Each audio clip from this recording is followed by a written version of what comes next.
한 3년 전쯤 미국과 중국의 무역 갈등 속에서 빚어졌던 이 파동을 기억하시죠? 미국이 중국의 파이 회사에 아예 반도체 칩 공급을 막아버렸습니다. 그러면서 1차, 2차, 3차 제재가 계속 가해집니다. 이때 미국이 사용한 무기 중에 하나가 바로 이겁니다.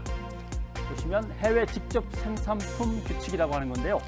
다른 나라에서 만들어서 거래를 하더라도 미국의 기술이나 소프트웨어가 조금이라도 사용됐다면 이건 미국 걸로 보고 미국 정부가 직접 통제한다. 수출을 금지시킬 수도 있다라고 하는 겁니다.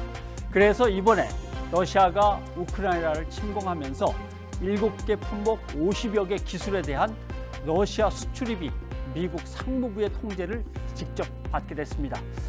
문제는 그런데 지난달 24일 유럽연합과 영국, 호주, 일본, 캐나다, 뉴질랜드 유럽연합 27개국의 5개 나라니까 32개국이죠. 모두 미국과 동맹관계에 있는 나라들입니다.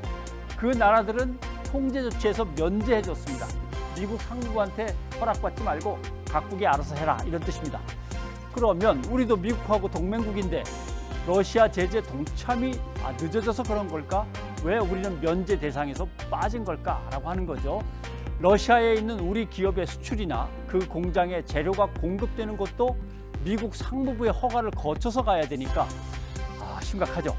그런데 다행히 어제 미국과 합의가 됐다는 소식입니다. 보시면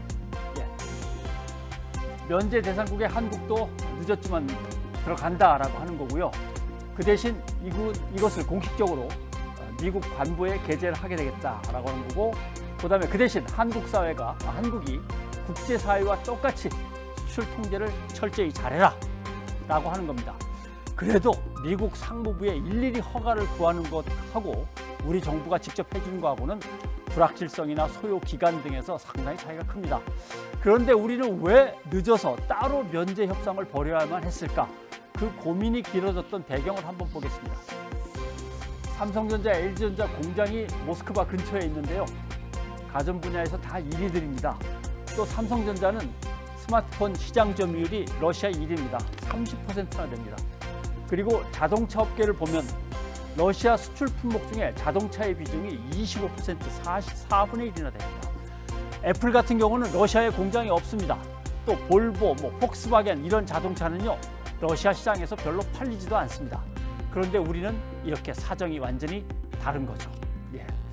그래서 우크라이나 위기가 길어지면 곤란합니다. 왜냐하면은 지금은 반도체, 통신기기 등 전쟁 무기에 사용될 수 있는 7개만 딱 통제를 하고 끝나지만 이제 전쟁이 길어지고 제재가 강해지고 품목을 넓히다 보면은 결국 자동차, 기계, 전기 제품 등등 이런 것까지 수출이 타격을 받게 됩니다. 그래서 관련 기업들에게 우리 정부는 세세한 정보 그리고 확실한 금융 지원들을 계속해 나가야 되겠습니다. 변상욱의 앵커 리포트였습니다.